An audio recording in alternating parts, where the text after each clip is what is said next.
Señores ministros de la Corte, señores gobernadores, señores diputados y senadores nacionales, presidentes y dignatarios extranjeros, argentinos.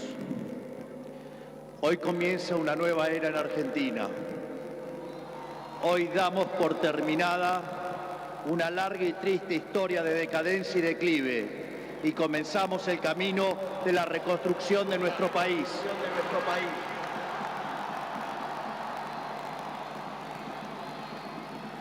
Los argentinos, de manera contundente, han expresado una voluntad de cambio que ya no tiene retorno.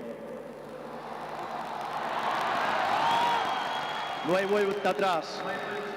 Hoy enterramos décadas de fracaso, peleas intestinas y disputas sin sentido.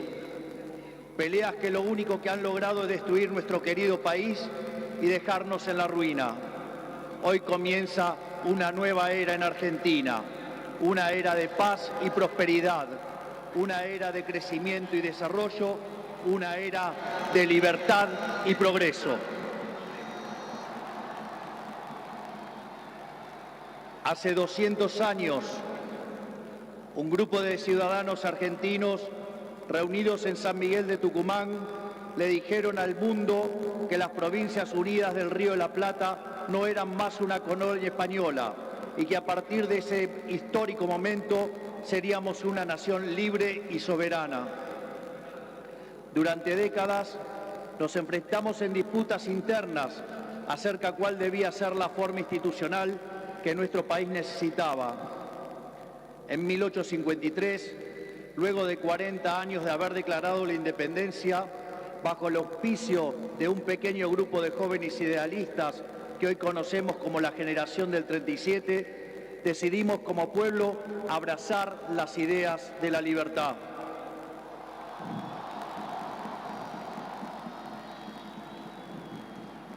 Así, se sancionó una constitución liberal con el objetivo de asegurar los beneficios de la libertad para nosotros, para nuestra posteridad y para todos los hombres del mundo que quieran habitar el suelo argentino.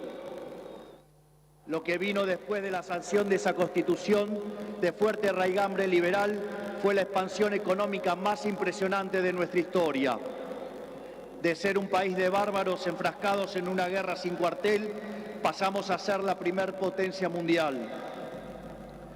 Para principios del siglo XX éramos el faro de luz de Occidente. Nuestras costas recibían con brazos abiertos a millones de inmigrantes que se escapaban de una Europa devastada en búsqueda de un horizonte de progreso. Lamentablemente, nuestra dirigencia decidió abandonar el modelo que nos había hecho rico y abrazaron las ideas empobrecedoras del colectivismo.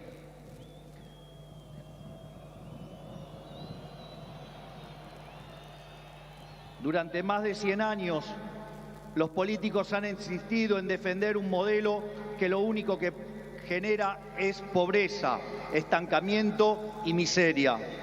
Un modelo que considera que los ciudadanos estamos para servir a la política y no que la política existe para servir a los ciudadanos.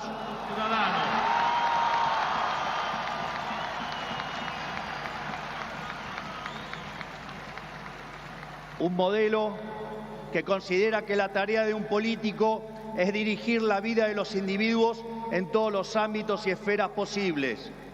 Un modelo que considera al Estado como un botín de guerra que hay que repartir entre los amigos. Señores, ese modelo ha fracasado. Ha fracasado en todo el mundo, pero en especial ha fracasado en nuestro país. Así como la caída del muro de Berlín marcó el final de una época trágica para el mundo, estas elecciones han marcado el punto de quiebre de nuestra historia.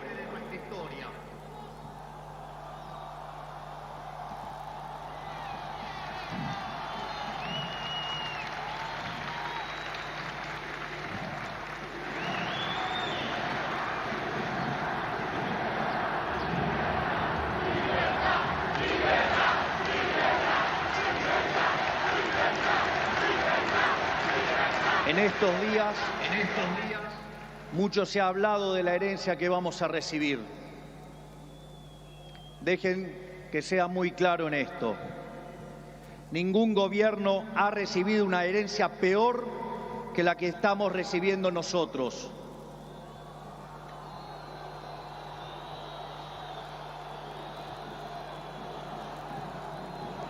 El kirchnerismo, que en sus inicios se jactaba de tener superávit gemelos, esto es, superávit fiscal y externo, hoy nos deja déficit gemelos por 17% del PBI.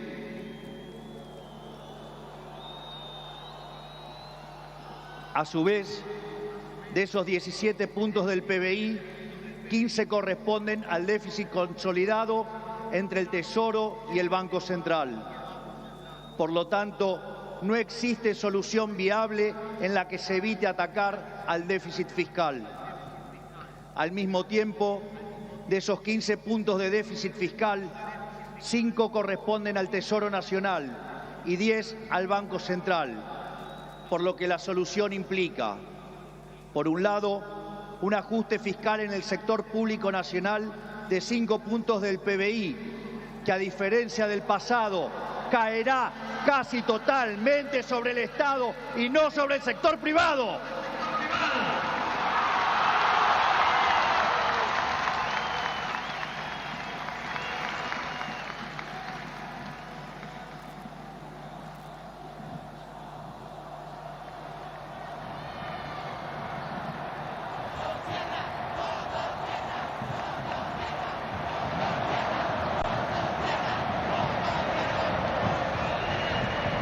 Por el otro, es necesario limpiar los pasivos remunerados del Banco Central, los cuales son responsables de los 10 puntos de déficit del mismo.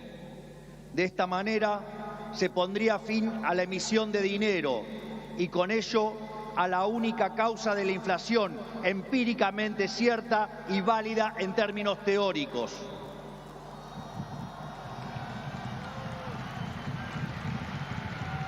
Sin embargo, dado que la política monetaria actúa con un rezago que oscila entre 18 a 24 meses, aun cuando hoy dejemos de emitir dinero, seguiremos pagando los costos del desmadre monetario del gobierno saliente.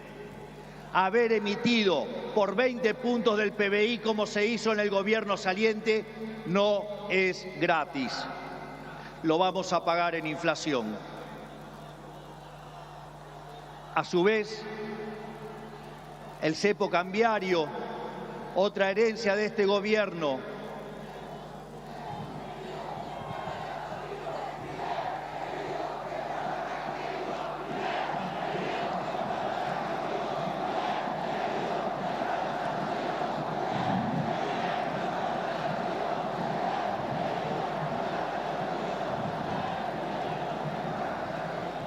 a su vez, el cepo cambiario, otra herencia de este gobierno, no solo constituye una pesadilla social y productiva, porque implica altas tasas de interés, bajo nivel de actividad, escaso nivel de empleo formal y salarios reales miserables que impulsan el aumento de pobres e indigentes, sino que además el sobrante de dinero en la economía hoy es el doble que había en la previa del Rodrigazo. Para tener una idea de lo que eso implica, recordemos que el Rodrigazo multiplicó por 6 veces la tasa de inflación, por lo que un evento similar significaría multiplicar la tasa de inflación por 12 veces. Y dado que la misma viene viajando a un ritmo del 300%, podríamos pasar a una tasa anual del 3.600. A su vez, tranquilos que no termina acá, la herencia sigue. A su vez, dada la situación de los pasivos remunerados del Banco Central, la cual es peor que la que había en la previa de la hiperinflación de Alfonsín, en muy poco tiempo se podría cuadruplicar la cantidad de dinero y con ello llevar a la inflación a niveles del 15.000% anual. Esta es la herencia que nos dejan. una inflación plantada del 15.000% anual, la cual vamos a luchar contra uñas y dientes para erradicarla.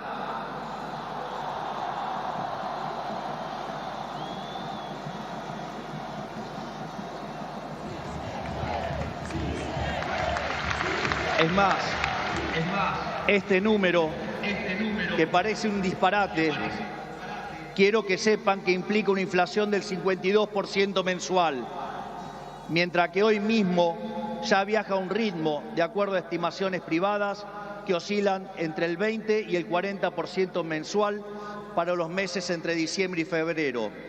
Esto es, el gobierno saliente nos ha dejado plantada una hiperinflación y es nuestra máxima prioridad hacer todos los esfuerzos posibles para evitar semejante catástrofe que llevaría a la pobreza por encima del 90% y la indigencia por encima del 50%. En consecuencia, no hay solución alternativa al ajuste. Por otra parte, la herencia no termina ahí, ya que los desequilibrios en tarifas son soles equiparables al desastre que dejó el kirchnerismo en el año 2015. En el plano cambiario, la brecha oscila entre el 150 y 200%, niveles también similares a los que teníamos en el Rodrigazo. A su vez, la deuda con importadores supera los 30.000 millones de dólares y las utilidades retenidas a las empresas extranjeras alcanzan los 10.000 millones de dólares. La deuda del Banco Central e YPF suman 25.000 millones de dólares y la deuda del Tesoro pendiente suma unos 35.000 millones de dólares adicionales. Esto es, la bomba en términos de deuda asciende a 100.000 millones de dólares que habrá que sumar a los cerca de 420.000 millones de dólares de deuda ya existente. Naturalmente, a estos problemas hay que sumarle también los vencimientos de deuda de este año, donde los vencimientos de deudas en pesos son equivalentes a 90.000 millones de dólares y 25.000 millones de dólares en moneda extranjera con organismos multilaterales de crédito.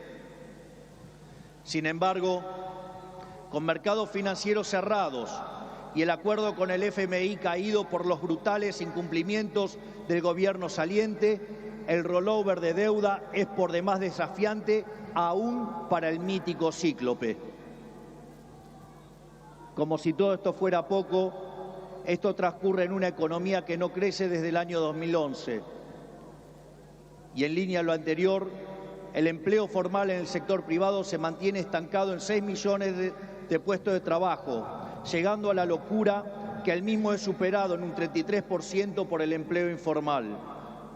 Por ello, no debería sorprender a nadie que los salarios reales se hayan destruido, ubicado en torno a los $300 mensuales, los cuales no solo son 6 veces inferiores a los de la convertibilidad, sino que de haberse mantenido la tendencia de aquellos años, o como lo decían ellos, el maldito neoliberalismo, hoy oscilarían entre 3.000 y 3.500 dólares por mes. Nos han arruinado la vida. Nos han hecho caer por 10 veces nuestros salarios. Por lo tanto, tampoco nos debería sorprender que el populismo nos esté dejando 45% de pobres y 10% de indigentes. Luego de dicho cuadro de situación, que a todas luces parece irremontable, debe quedar claro que no hay alternativa posible al ajuste. Tampoco hay lugar a la discusión entre shock y el gradualismo. En primer lugar, porque desde el punto de vista empírico, todos los programas gradualistas terminaron mal, mientras que todos los programas de shock, salvo el de 1959, fueron exitosos.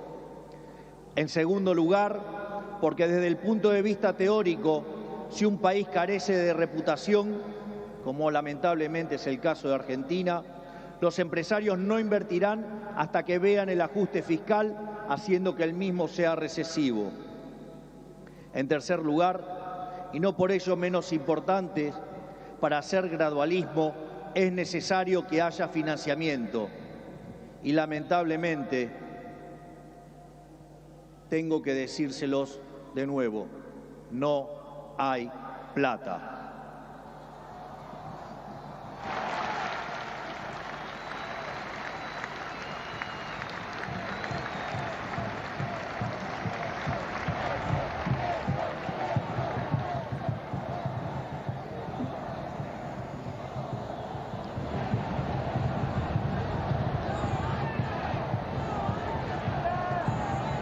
Por ende, la conclusión es que no hay alternativa al ajuste y no hay alternativa al shock.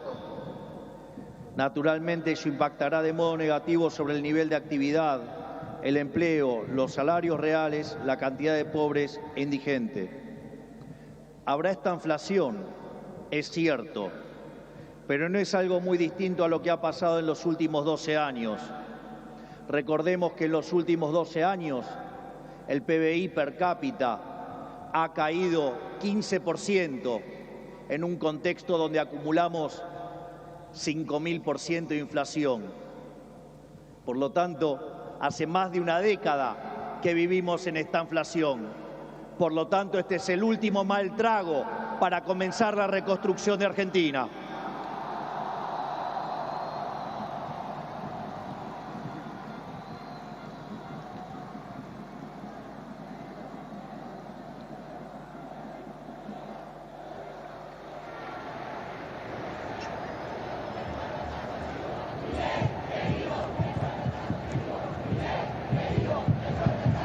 A su vez, luego del reacomodamiento macro que vamos a impulsar, el cual será menos doloroso cuanto mayor sea la caída del riesgo país y cuanto mejor sea nuestra contención desde el Ministerio de Capital Humano, la situación comenzará a mejorar. Esto es, habrá luz al final del camino.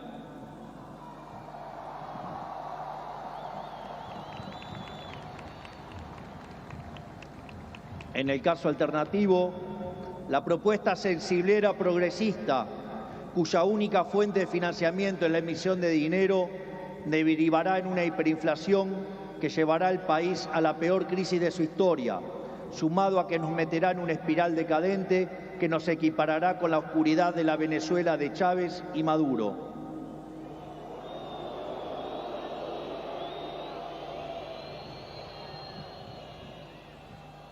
Por lo tanto, luego de semejante cuadro de situación, no pueden quedar dudas que la única oposición posible es el ajuste, un ajuste ordenado y que caiga con toda su fuerza sobre el Estado y no sobre el sector privado.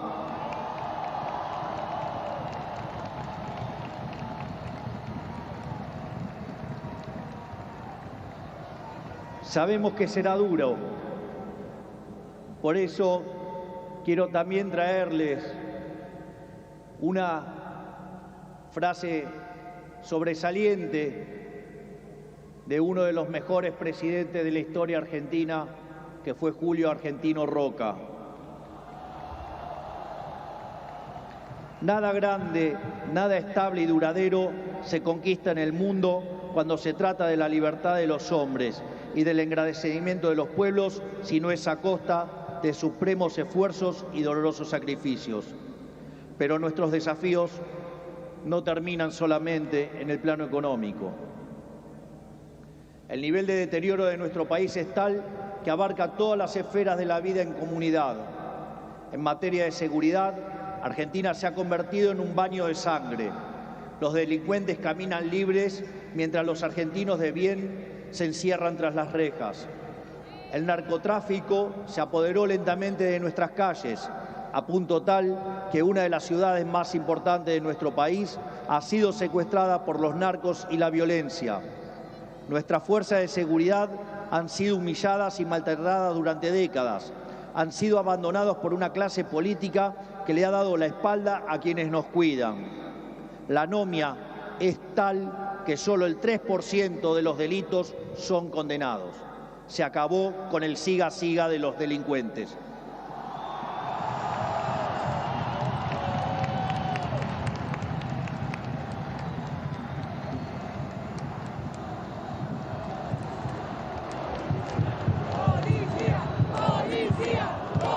materia social, estamos recibiendo un país donde la mitad de la población es pobre, con el tejido social completamente roto. Más de 20 millones de argentinos no pueden vivir una vida digna porque son presos de un sistema que lo único que genera es más pobreza. Como dice el gran Jesús Huerta de Soto, los planes contra la pobreza generan más pobreza. La única forma de salir de la pobreza es con más libertad.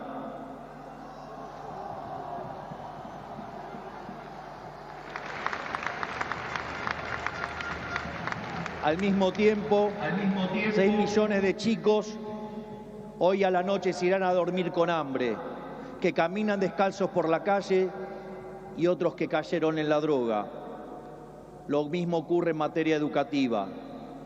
Para que tengan idea del deterioro que vivimos, solo el 16% de nuestros chicos se reciben en tiempo y forma en la escuela. Solo el 16%. Solo 16 de cada 100. Es decir, que el 84% de nuestros chicos no termina la escuela en tiempo y forma. A su vez, el 70% de los chicos que sí terminan la escuela no pueden resolver un problema de matemática básica o comprender un texto. De hecho, en las últimas evaluaciones PISA, la Argentina se encuentra en el puesto 66 de 81 y séptima en América Latina, siendo que Argentina fue el primer país en terminar con el analfabetismo en el mundo. Si se levantara Sarmiento y viera qué hicieron de la educación.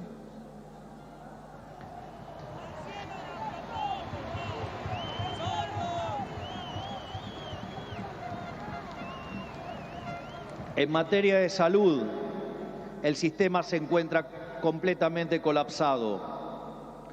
Los hospitales están destruidos, los médicos cobran miseria y los argentinos no tienen acceso a salud básica. Tan es así que durante la pandemia, si los argentinos hubiéramos hecho las cosas como la media de los países del mundo, hubiéramos tenido 30.000 muertos. Pero gracias al Estado Te Cuida y su ineficiencia, 130.000 argentinos perdieron la vida.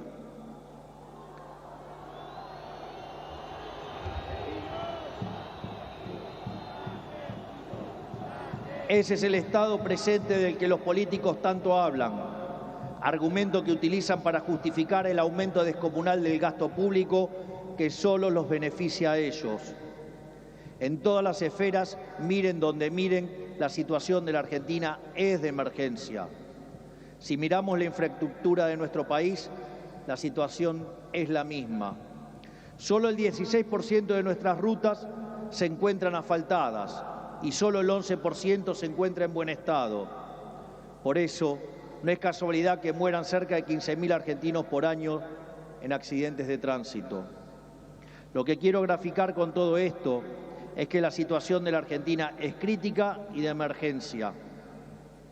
No tenemos alternativas y tampoco tenemos tiempo. No tenemos margen para discusiones estériles. Nuestro país exige acción y una acción inmediata. La clase política deja un país al borde de la crisis más profunda de nuestra historia. Cada uno de ellos tendrá que hacerse cargo de su propia responsabilidad. No es tarea mía señalarlos. No buscamos ni deseamos las duras decisiones que habrá que tomar en las próximas semanas, pero lamentablemente no nos han dejado opción. Sin embargo, nuestro compromiso con los argentinos es inalterable. Vamos a tomar todas las decisiones necesarias para arreglar el problema que causaron 100 años de despilfarro de la clase política, aun cuando al principio sea duro.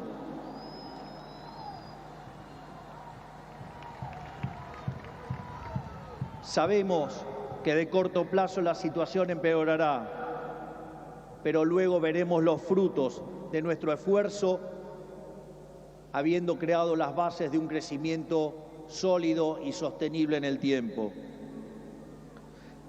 También sabemos que no todo está perdido. Los desafíos que tenemos son enormes, pero también lo es nuestra capacidad para superarlos. No va a ser fácil, 100 años de fracaso no se deshacen en un día, pero un día empieza y hoy es ese día.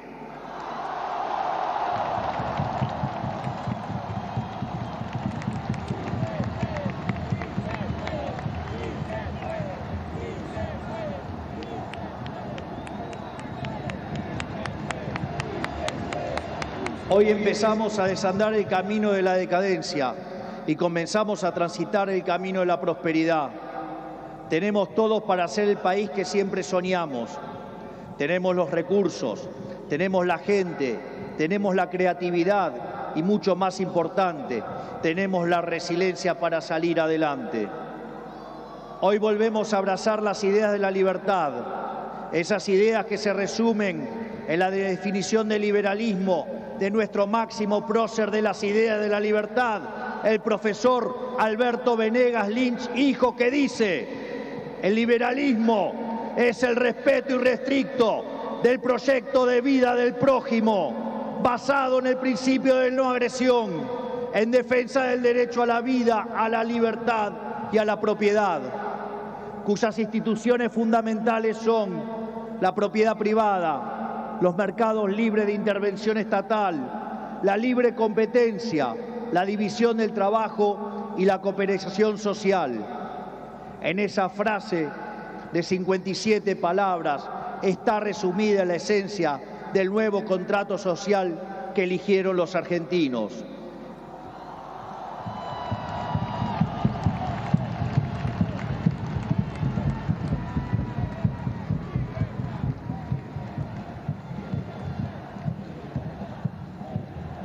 Este nuevo contrato social nos propone un país distinto, un país en el que el Estado no dirija nuestras vidas, sino que vele por nuestros derechos, un país en el que las hace, las paga.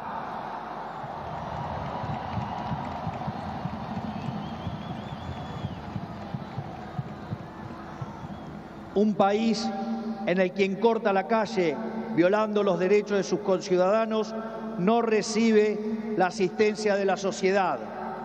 Puesto en nuestros términos, el que corta no cobra.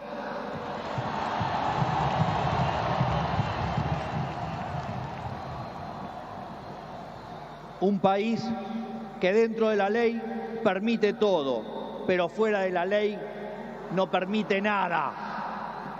Un país que contiene a quienes lo necesitan, pero no se deja extorsionar por aquellos que utilizan a quienes menos tienen para enriquecerse a ellos mismos.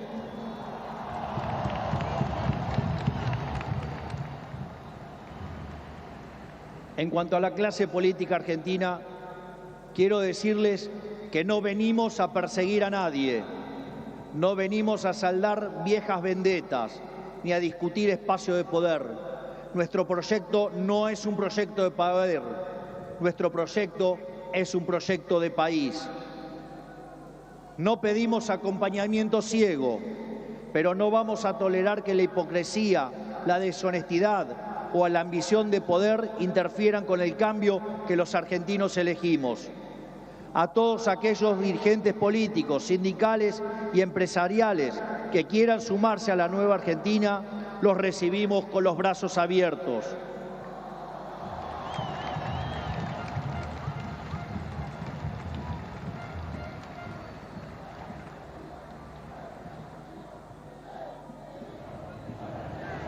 Así, no importa de dónde venga, no importa qué hayan hecho antes, lo único que importa es hacia dónde quieren ir. Aquellos que quieren utilizar la violencia o la extorsión para obstaculizar el cambio, les decimos que se van a encontrar con un presidente de convicciones inamovibles, que utilizará todos los resortes del Estado para avanzar en los cambios que nuestro país necesita. No vamos a claudicar, no vamos a retroceder, no nos vamos a rendir. Vamos a avanzar con los cambios que el país necesita, porque estamos seguros que abrazar las ideas de la libertad es la única manera en la que podremos salir del pozo en el que nos han metido.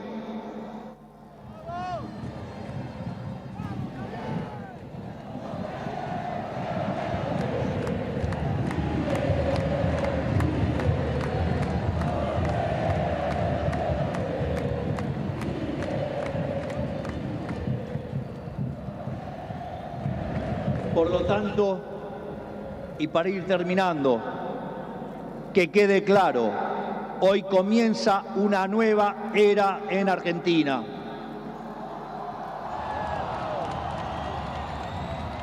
El desafío que tenemos por delante es titánico, pero la verdadera fortaleza de un pueblo se mide en cómo enfrenta los desafíos cuando se presentan.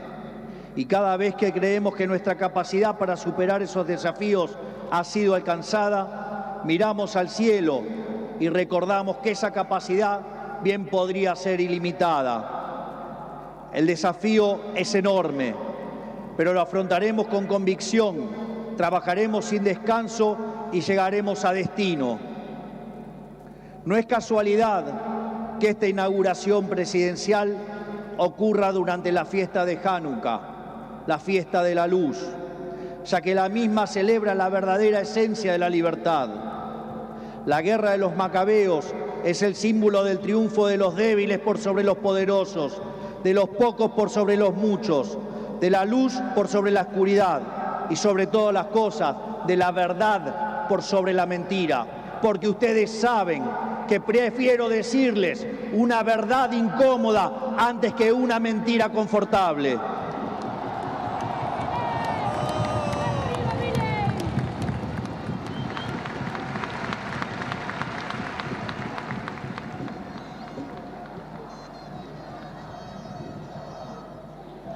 Estoy convencido de que vamos a salir adelante. Recuerdo cuando hace 2 años, junto a la doctora Villarruel, hoy vicepresidente de la Nación, ingresamos a esta casa como diputados. Recuerdo que en una entrevista me habían dicho: pero si ustedes son 2 en 257, no van a poder hacer nada. Y también recuerdo que ese día la respuesta fue una cita del libro de Macabeos 3:19, que dice que la victoria en la batalla no depende de la cantidad de soldados, sino de las fuerzas que vienen del cielo.